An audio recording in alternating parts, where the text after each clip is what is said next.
Good morning বাউন্ডুলা family. আজ শনিবার, fresh ভাবে সকাল সকাল ব্লগটাকে স্টার্ট করলাম।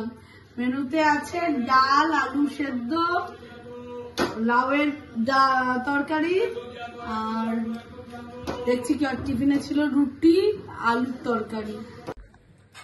এবার টক ডাল, আলু সেদ্ধ আর মাছ হবে। মাছ বাবা আনলো এই মাত্র। এই যে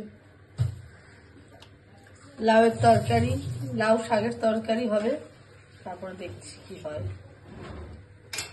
উনি এখন মিটিং এ ব্যস্ত আছেন, যেহেতু ওনার ওয়ার্ক ফ্রম হোম, তাই জন্য ডাল বানাবো, আলু সিদ্ধ, ডাল আলু সিদ্ধ, লাউ পাতার তরকারি, আর কিছু হওয়ার দরকার। মাছ আছে, হয়ে যাবে ওই দিয়ে।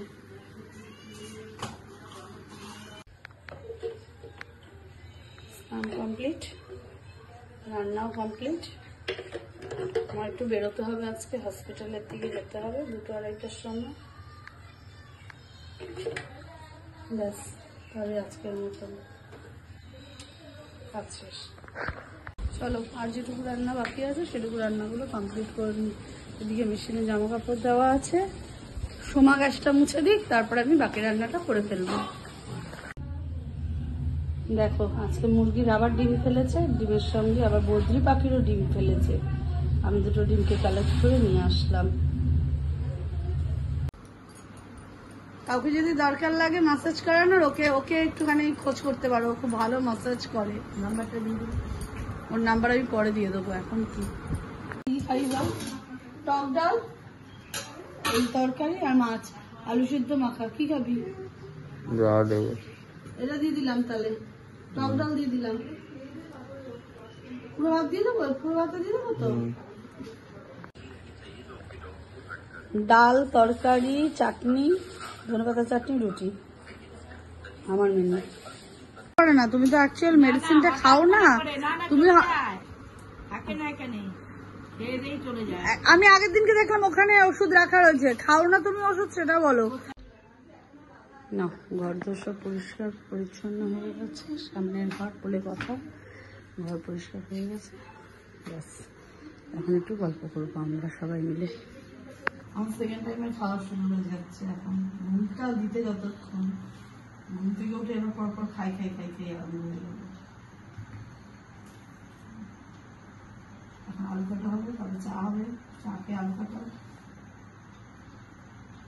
বাবার আজকে জন্মদিনে দেখতে পাবো না তো, শুধু ওটাকেই করবো।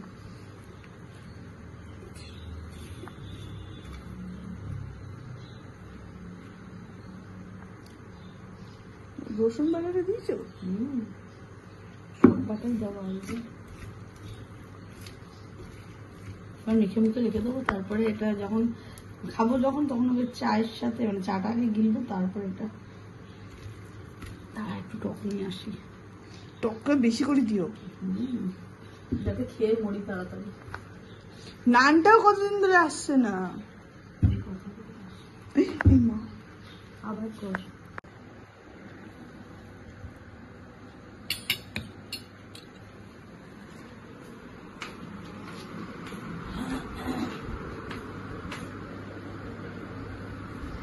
খেয়ে দেখো কেমন হয়েছে।